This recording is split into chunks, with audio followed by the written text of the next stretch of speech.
Paz do Senhor, igreja. Então, diante dessa palavra, eu não vou começar pelo começo, vou começar pelo meio, se é que se pode. Porque o Espírito Santo é um, e ele age no meio de nós, ele está em nós. O apóstolo Paulo, quando fala em Coríntios, 1 Coríntios capítulo 13, lá no finalzinho ele fala o seguinte: por fim restará a fé, a esperança e o amor. E a pastora pega esse versículo e eu regozijei ali atrás. Porque, irmãos, nós temos que andar por fé. Um dia a fé vai cessar, não vai precisar mais. Ué, como assim, irmão? O que é fé? É o firme fundamento das coisas que se esperam e a certeza das coisas que não se vê. Quando estivermos na glória, não vou esperar mais nada, já estou lá. Quando estiver na glória, eu não vou ter que ter mais convicção de nada, já estou lá. E a esperança? Eu espero em Cristo. Ele voltar e buscar a sua igreja, resgatar a sua igreja. Quando isso acontecer, eu não vou precisar mais de esperança.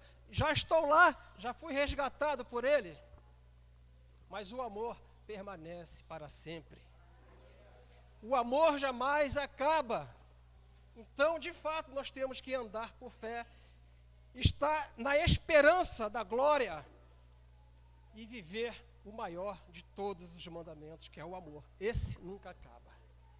Então, eu queria começar pelo meio e dar glória a Deus. Quando o Espírito Santo tocou e mandou, que ele manda a pastora falar esse versículo. Que alegria. Que bom a gente ter essa convicção, essa realidade.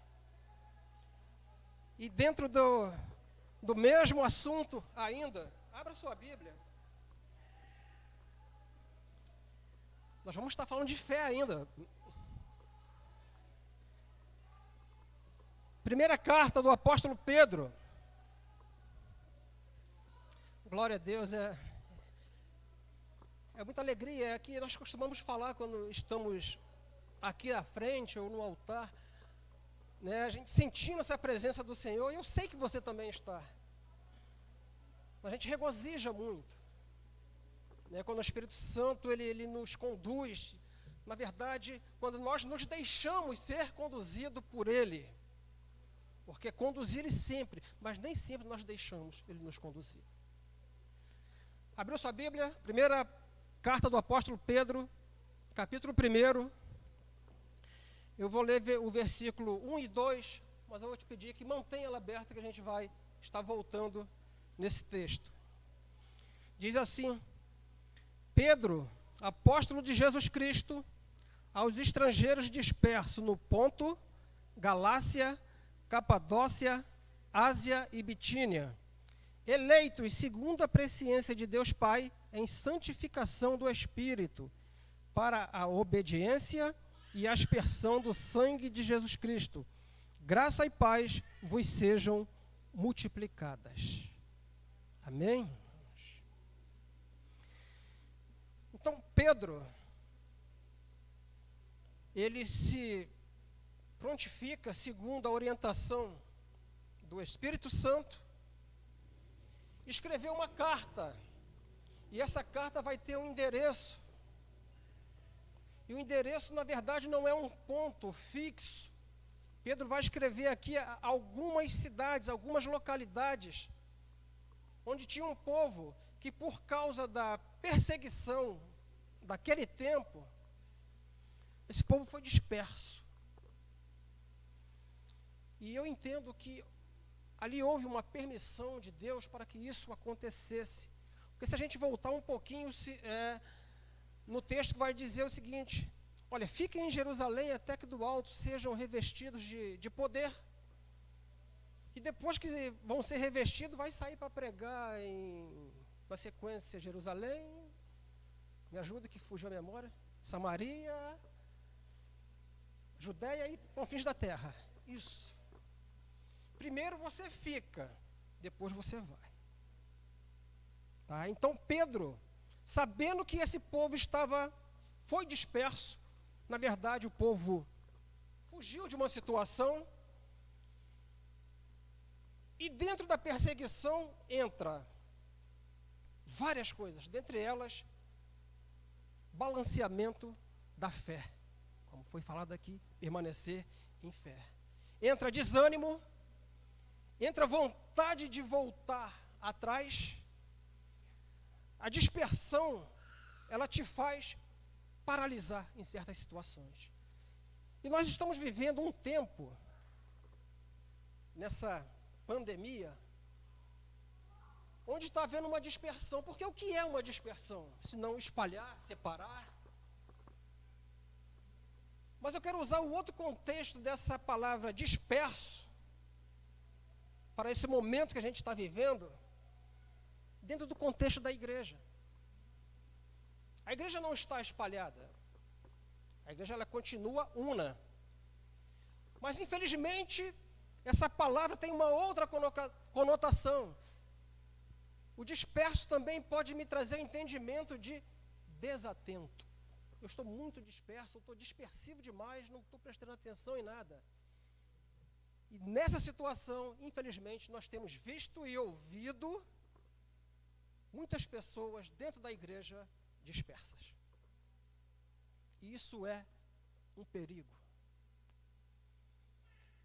As igrejas já tiveram a permissão dos governantes para voltar ao culto presencial e, infelizmente, tenho ouvido de algumas pessoas e tenho visto essa dispersão, essa desatenção,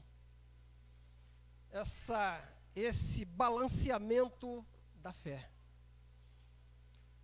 Por isso eu consultei ao Espírito Santo se seria essa palavra para essa noite, quando ontem o pastor me passou um comunicado para estar trazendo a mensagem hoje. E o Senhor me confirmou, porque eu estava meditando nessa palavra na segunda-feira, meditando nela e guardando dentro de mim, trazendo para o meu coração. Quando o pastor me fez o convite, eu falei, essa palavra.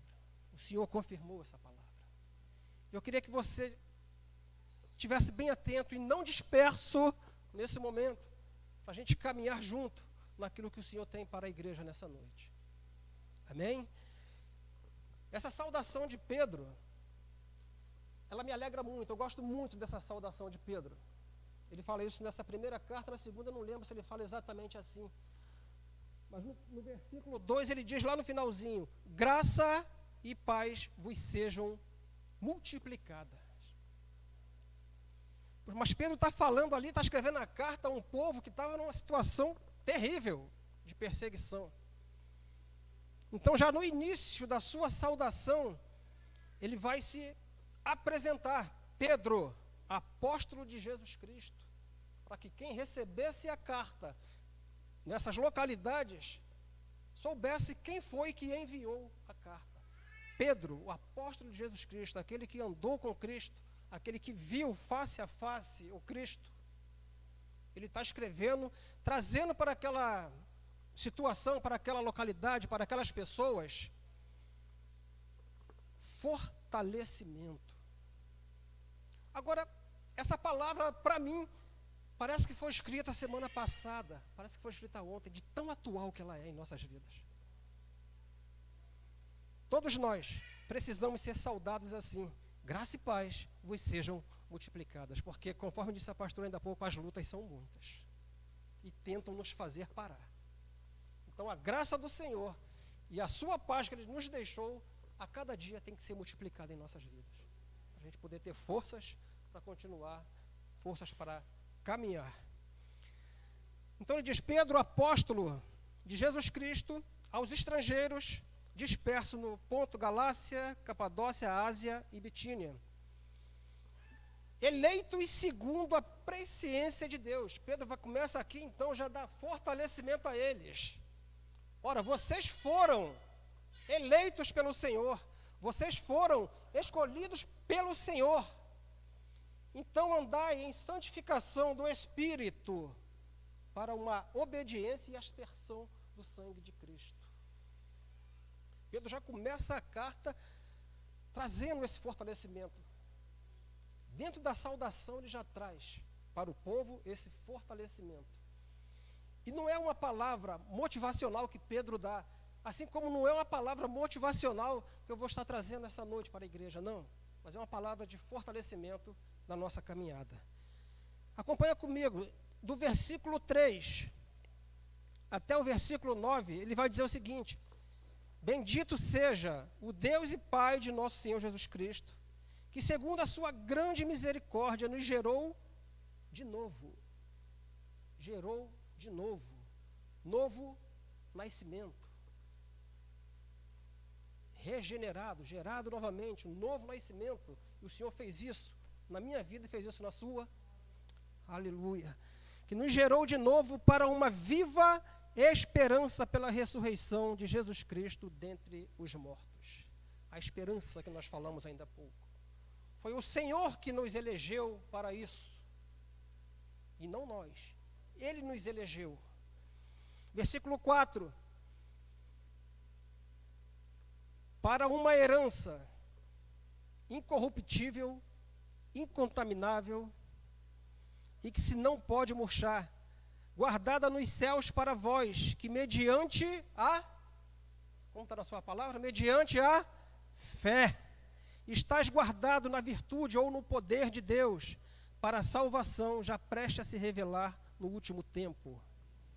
Então Pedro aqui, mais uma vez, está trazendo a memória desse povo, que outrora estavam juntos ali num só local, ali na Palestina, mas por causa da perseguição foram dispersos, foram espalhados. E a gente entende bem que quando nós estamos juntos, né, tem se falado muito aqui, o pastor até dos nossos estudos no meio de semana tem falado sobre a questão de relacionamento. Quando nós estamos juntos num relacionamento, nós somos mais fortes. Mas à medida que há uma separação, um espalhamento, né, a gente tende a enfraquecer um pouco. Isso acontece. E Pedro então está dizendo aqui exatamente isso para eles. Olha, bendito seja o Pai de nosso Senhor Jesus Cristo, que segundo a sua grande misericórdia, nos gerou de novo para uma viva esperança pela ressurreição de Jesus Cristo dentre os mortos. E ele segue, para esta herança. Quem é a nossa herança, igreja? Cristo é a nossa herança. Incorruptível, incontaminável. Ele é a nossa herança. Está guardada nos céus. E certa vez ele disse: aonde eu estiver, estejai vós também. Mas é necessário permanecer firmado na fé e na esperança, independente das circunstâncias que se apresentam diante de nós, porque nós fomos eleitos. Amém, irmãos? Versículo 5, mediante a fé estás guardado na virtude, no poder de Deus para a salvação, já prestes a se revelar no último tempo. Esse tempo está próximo, irmãos. Que nos digam os sinais. Está prestes a se revelar no último tempo. Versículo 6, estou trazendo uma mensagem expositiva para a gente trabalhar junto, passo a passo, versículo a versículo. Em que vós grandemente vos alegrais, ainda que, aí aqui sim, aqui tem um detalhe que nós vamos ter que parar e falar um pouco mais. Vou voltar à leitura do versículo 6. Em que vós grandemente vos alegrais, se alegrais aonde? Na salvação, na herança. Ainda que agora importa, sendo necessário, que estejai por um pouco de tempo contristado com várias tentações. Mas aí nós temos uma geração que eu não posso passar por problema, eu não posso ter dificuldade, eu não posso sofrer, não posso. A palavra me diz que eu tenho uma salvação a me alegrar, mas eu estou no mundo, eu estou dentro de um sistema falido, estou no mundo, mas não sou dele. Você está no mundo, mas não pertence a ele. Mas as adversidades que vêm sobre um, vêm sobre o outro, que vêm sobre o injusto, vêm sobre o justo. Nós temos que entender isso. Então, por um pouco de tempo, é um pouco, me alegra quando a palavra diz que é um pouco. Por um pouco, nós vamos, e é necessário, estar contristado com várias tentações. Mas isso tem um porquê.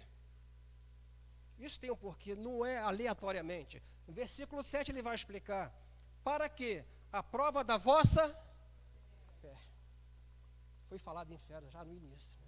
Para que a prova da vossa fé, que é muito mais preciosa do que o ouro que é provado pelo fogo, se ache em louvor, honra e glória na revelação de Jesus Cristo. A gente sabe que o ouro puro, né, aquele ouro de Ofir, ele é provado no fogo. Ele é provado e aprovado, porque ele ganha valor e se torna reluzente. E a palavra vai me dizer que eu sou mais importante do que esse ouro. Vai me dizer que você é mais importante do que esse ouro, se você mantiver a sua fé. A fé é mais importante do que tudo isso.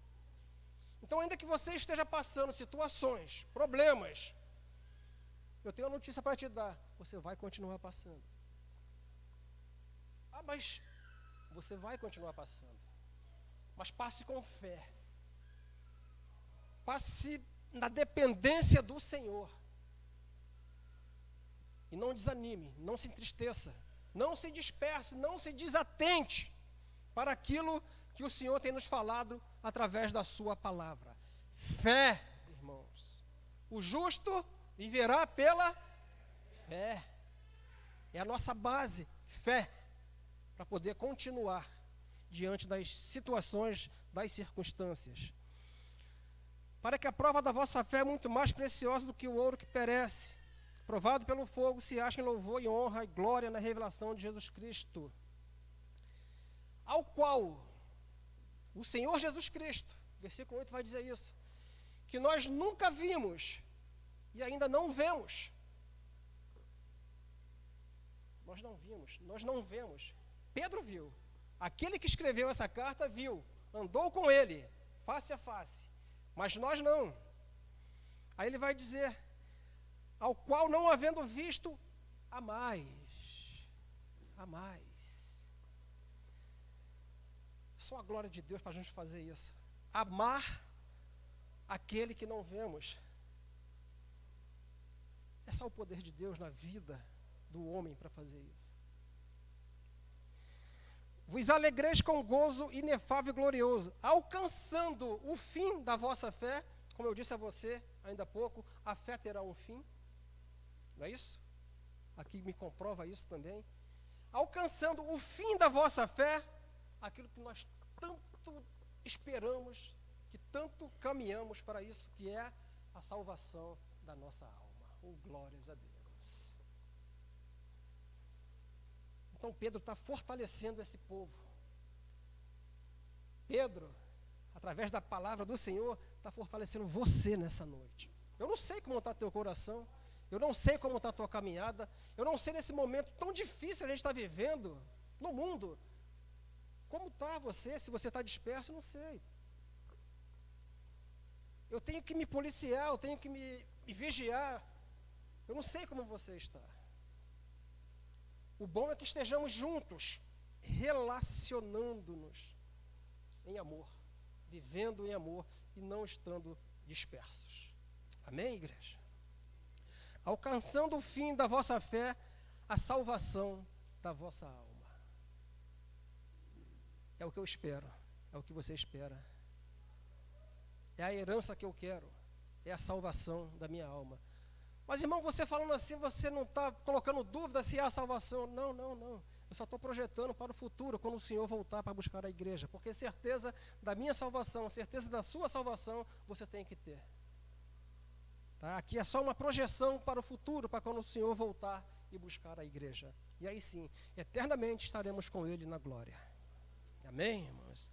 Versículo 10. Essa salvação que inquiriram os profetas diligentemente, e eles profetizavam da graça que a eles foi dada. Só que eles faziam isso e talvez nem soubessem naquele tempo. Mas aqui a palavra diz, indagando que tempo ou que ocasião de tempo O Espírito de Cristo que neles estava, indicava anteriormente, testificando desse sofrimento de Cristo, havia de vir e a glória que se lhe havia de seguir. Eu entendo que os profetas, eles profetizaram. Isaías, então, foi o profeta messiânico, né, que falou muito sobre a vinda de Jesus. Talvez na época ali, talvez, estou só conjecturando, eles não soubessem, mas ele estava profetizando para nós, no tempo de hoje. E hoje nós temos essa revelação de tudo aquilo que eles profetizaram. E isso aconteceu. Jesus Cristo veio e te salvou. Jesus Cristo veio e me salvou. Glórias a Deus por isso. Aleluia, louvado seja o nome do Senhor. No versículo 12 vai dizer, aos quais foi revelado, que não para si mesmos, como falei, mas para nós. Eles ministraram essas coisas, que agora vos foram anunciadas por aqueles que, pelo Espírito Santo enviado do céu, vos pregaram o Evangelho, para as quais coisas os anjos desejam bem atentar. Nesse pedaço aqui, nesse texto aqui, pedacinho de texto, Pedro já vai falar sobre os primeiros ali na igreja primitiva que pregou para esse povo, que foi para a dispersão, e alcançou o coração desse povo, alcançou a salvação desse povo. Então, até aqui o versículo 12, o apóstolo Pedro, ele se debruçou a escrever essa carta, entendendo que aquele povo que lá estava em dificuldades, estava com problemas de continuar na caminhada por causa da ferrenha perseguição que havia naquele momento. A partir do versículo 13, Pedro vem dar um outro sentido àquilo que ele quer dizer a esse povo. Pedro começa a fazer uma exortação ao povo. E exortação, diferentemente do que muitas pessoas pensam, nós já essas palavras aqui, é brigar, é reclamar, não. Exortação, entenda como te impulsionar, te empurrar para frente para você alcançar o seu objetivo. E Pedro vai fazer isso com o povo, então. A partir do 13 ele diz, portanto, cingindo os lombos do vosso entendimento, sede sóbrios e esperai inteiramente na graça que se vos ofereceu na revelação de Jesus Cristo. Ou seja, povo, busquem do Senhor o entendimento pelo qual vocês estão passando esses problemas no momento. Busquem entendimento, mas não parem, continuem. Busquem entendimento, cingir os lombos, ou seja, se debruce em cima disso, tá? Mas não parem. Como filhos obedientes, versículo 14, como filhos obedientes, não vos conformando com as concupiscências que antes havia em vossa ignorância. E isso eu passei. Isso você, não totalizando aqui, isso você passou. Nós vivíamos totalmente dentro de uma concupiscência. Mas era por causa da ignorância. Porque o que é uma concupiscência se não um desejo excessivo da carne? E qual de nós aqui talvez não tenha passado por desejos excessivos da carne? Porque ela pede. A carne pede. E Pedro então vem fazer uma exortação aqui, vem fazer um alerta. Como filhos obedientes, porque se fomos eleitos pelo Senhor, tornamos-nos filhos dele. E uma vez obedientes, não podemos nos conformar ou tomar a forma com essas concupiscências que outrora nós andávamos nela, para poder assim então continuar na caminhada. Amém, irmãos? Estamos entendendo? Amém? Versículo 15 ele vai dizer, olha, como é santo aquele que vos chamou, sede vós também santos em toda a vossa maneira de viver. Porquanto escrito está, sede santos, porque eu sou santo. Então o Senhor nos chamou para a santidade. O Senhor não nos chamou para continuarmos vivendo na mesma forma de concupiscência que outrora nós vivíamos. Só que a dispersão, no sentido da palavra de desatento, ou desleixado, se nós não vigiarmos, a gente envereda por esse caminho, e é caminho de perdição. Por isso o apóstolo Pedro vai dizer: mas como é santo aquele que te chamou, sede vós também santos. Então isso aqui eu entendo que Deus quer. Algumas coisas que Deus quer, de fato, nós entendemos porque está na palavra. Deus quer que sejamos santos, Deus quer que sejamos salvos, Deus quer que sejamos obedientes. Isso tudo eu sei que Ele quer. Outras coisas para a minha vida, outras coisas para a sua vida, a gente ainda não consegue entender de fato. Mas o que Ele quer para poder continuar seguindo está na sua palavra, está revelada para nós. Então existe uma necessidade de continuarmos com a vida de santidade, de santificação no Senhor. Amém, irmãos? Versículo 17. E se invocais por Pai aquele que, sem acepção de pessoa, julga segundo a obra de cada um, andai em temor durante o tempo da vossa peregrinação. Não tem meio termo, não tem momentos de santidade, não tem momentos de profanação, não tem. Andai em todo o tempo na presença do Senhor, na nossa peregrinação, com temor e em santidade.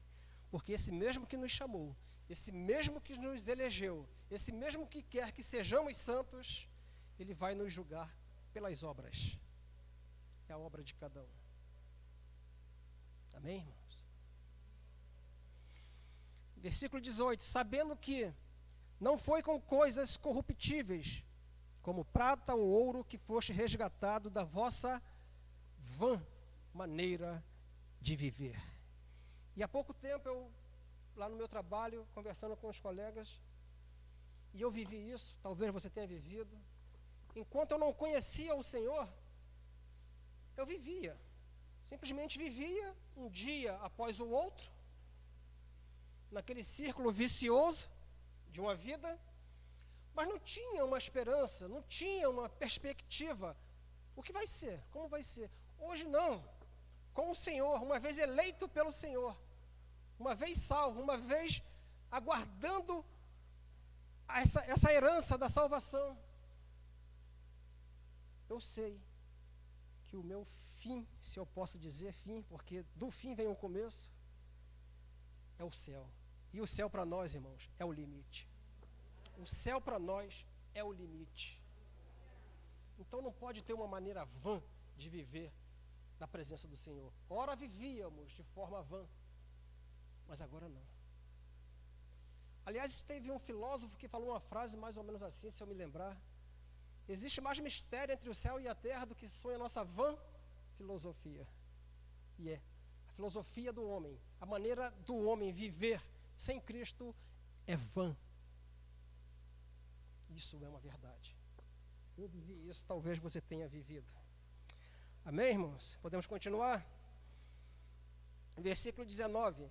Mas como é precioso o sangue de Cristo, como de um cordeiro imaculado e incontaminado, o qual, na verdade, em outro tempo foi conhecido antes da fundação do mundo, e isso é glorioso. Antes que o mundo fosse feito, Ele já tinha te salvado, já tinha te elegido. Mas foi manifestado nesses últimos tempos por amor a nós, como diz Pedro aqui a eles, por amor a vós. Isso é amor de Deus para comigo, isso é amor de Deus para contigo. E por Ele, credes em Deus, por Cristo Jesus nós cremos em Deus, que o ressuscitou dos mortos e lhe deu glória para que a vossa fé e esperança estivessem em Deus. Fé e esperança ainda temos que continuar. Um dia ela cessa, mas enquanto isso não acontece, vamos continuar na esperança e na fé da salvação e da herança que o Senhor tem para nós. Amém, irmãos? Tem algumas coisas a serem feitas, tem conduta para isso também. A palavra aqui ela vai se completando, não é de qualquer forma. No versículo 22 ele vai dizer: purificando a vossa alma na obediência à verdade. Nós homens, alguns homens aqui estamos estudando acerca da obediência, não é, Dudu? Obediência à autoridade. E como tem confrontado. Como tem doído, como tem sido batido com um arame farpado, mas está sendo bom. Está sendo bom. Está tirando aprendizado. Purificando a vossa alma na obediência à verdade, para um amor fraternal não fingido. E não pode haver fingimento de um amor de Deus no meio do corpo de Cristo. Não pode. É isso que Pedro está falando. O amor não pode ser fingido.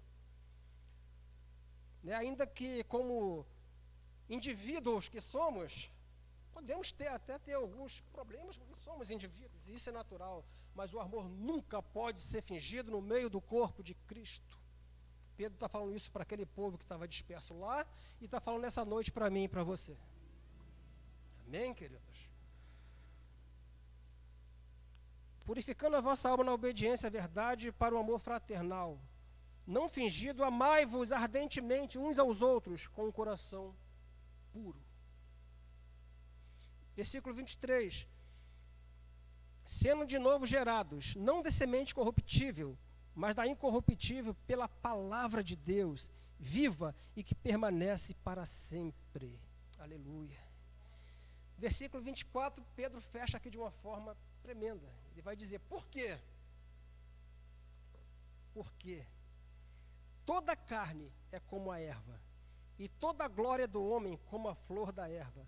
Secou-se a erva, caiu a sua flor. Sabe o que Pedro está dizendo aqui? Morreu o homem, acabou a sua glória, acabou a sua fama, acabou o seu sucesso, acabou o seu ego, acabou a sua soberba, acabou tudo. Porque se secou a erva, caiu a flor. E é assim a nossa carne.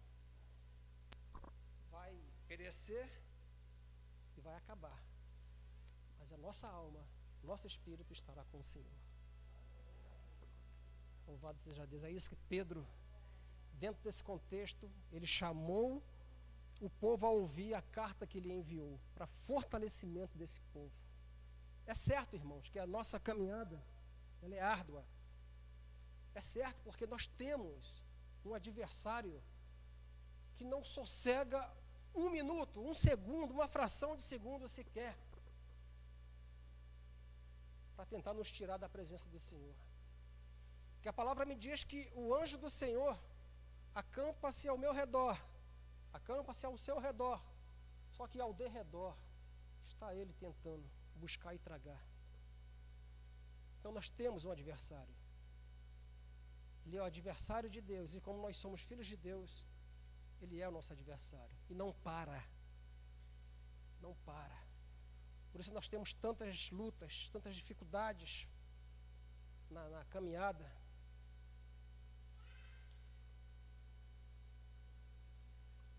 Em Ezequiel, capítulo 28, não precisa abrir, só vou estar fazendo uma leitura rápida. 8 para as 9, podemos ir até 9. Em Ezequiel, no capítulo 28, eu não vou ler porque o texto é extenso, vai falar sobre a lamentação sobre o rei de Tiro. E aqui vai dar algumas formas. Aquele que era o querubim ungido. Vai dizer que ele era revestido das pedras preciosas. Vai dizer que ele era o guardião. Depois você pode ler na sua casa. Ezequiel capítulo 28, a partir do versículo 11. Se quiser ler a partir do versículo 1, pode ler também, que é o mesmo contexto. Aí vai falar sobre a lamentação sobre o rei de Tiro. E por uma inferência, ou seja, por um entendimento de uma coerência aí, racional, a gente entende que esse rei de Tiro aqui, ele está tipificando o próprio Satanás. Por quê? É necessário eu fazer então a leitura para você. Preste atenção. Versículo 11. Veio a minha palavra do Senhor dizendo: Filho do homem, levanta uma lamentação sobre o rei de Tiro e diz-lhe: Assim diz o Senhor Jeová: Tu és o aferidor da medida, cheio de sabedoria e perfeito em formosura. Estavas no Éden, jardim de Deus. Toda pedra preciosa era a tua cobertura ou a tua veste.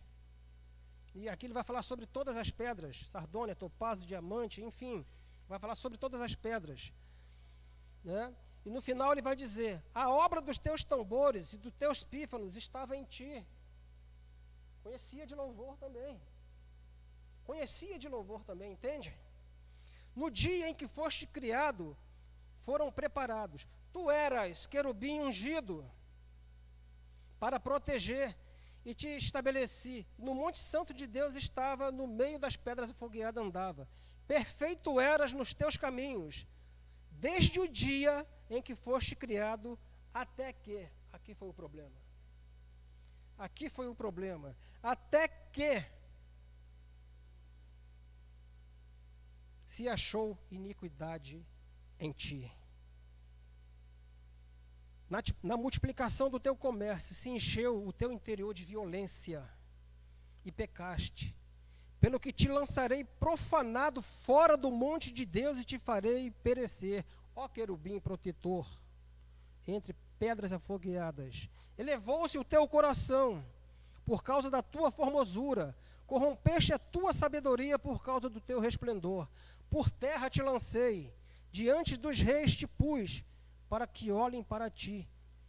Pela multidão das tuas iniquidades, pela injustiça do teu comércio, profanaste os teus santuários. Eu, pois, fiz sair do meio de ti um fogo que te consumiu a ti, e te tornei em cinza sobre a terra, aos olhos de todos os que te veem.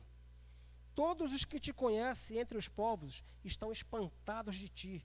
Em grande espanto te tornastes e nunca mais serás para sempre. Pela leitura, quem a gente entende que é esse personagem de que Ezequiel está falando? Não fala diretamente que é o diabo, que é Satanás, mas por uma inferência, pelo entendimento, pelo um contexto coerente do texto, a gente entende que está falando de Satanás. Quis ser igual a Deus, foi profanado e foi lançado sobre a terra. O que eu quero dizer com isso? Fugiu da mensagem? Não, estou dentro dela. Quando eu falei que nós temos um adversário, e por causa dessa fúria dele sobre os servos de Deus, sobre os filhos de Deus, ele está sempre em derredor tentando, buscando a quem possa tragar. Aqueles que estão dispersos, aqueles que estão desatentos, é uma caça muito fácil. Por isso não pode estar disperso. Por isso é necessário estar em comunhão. Por isso é necessário ter relacionamento dentro do corpo. Amém? E deixa eu te falar uma coisa, aqui eu fecho essa mensagem que o Senhor me deu. Esse que nós acabamos de ler, ele era querubim ungido. Ele estava no céu.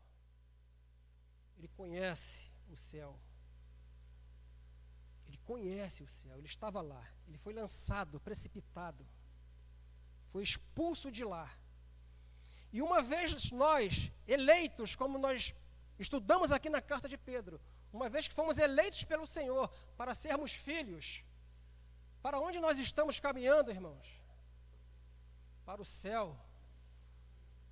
Aí eu te faço uma pergunta. Você acha que ele vai deixar barato você ir para o lugar de onde ele foi expulso? Não vai deixar. Isso chega a arrepia, gente. Ele não vai deixar você ter uma caminhada fácil de chegar ao céu, lugar que ele conhece e de onde ele foi expulso. E você está caminhando para lá. Ele não vai deixar barato, irmãos. Vai continuar com as investidas em todo o tempo. Por isso a necessidade de não estar dispersos. Por isso a necessidade de estarmos juntos. Juntos somos mais fortes, não é isso? Igreja do Senhor, estamos vivendo um tempo difícil, sim. Mas não havemos de dispersar. Porque o Senhor tem nos ajudado, tem nos ensinado, o Senhor tem falado aqui. Mensagem de domingo passado, a mensagem de quinta-feira passada que a Stefane trouxe. Irmãos, está tudo dentro do mesmo contexto. Nós temos que estar atentos e não desatentos, não dispersos daquilo que o Senhor está falando à sua igreja. Amém, irmãos? Nós estamos caminhando para o céu, mas temos um adversário que de lá foi expulso. Ele vai brigar contigo o tempo todo, irmãos. Ah, por que eu passo por isso? Vai passar, irmãos. Mas passa dando glórias a Deus que Cristo está contigo. O Espírito Santo habita em você e te faz entender essa verdade. Nós não estamos só. Não estamos só na caminhada. Quando estamos cansados, o Senhor nos carrega. Então, irmãos, dispersão não. Fala isso para você, dispersão não. Dispersão não. Não podemos. Pedro orientou o povo. E eu louvo a Deus que nessa noite o Senhor está orientando a sua igreja através dessa mensagem que Ele nos trouxe. Para continuarmos firmados, buscando a sua face, andando na sua presença, sabendo dos problemas, das dificuldades e do adversário que é real. Porém derrotado. Ele é derrotado. Mas não para. Então é até o fim. Fala comigo, até o fim. É até o fim com o Senhor. Porque naquele fim começa o nosso bom começo na eternidade. Que o Senhor nos abençoe, que possamos guardar essa palavra no coração. Que o Senhor nos abençoe. Amém.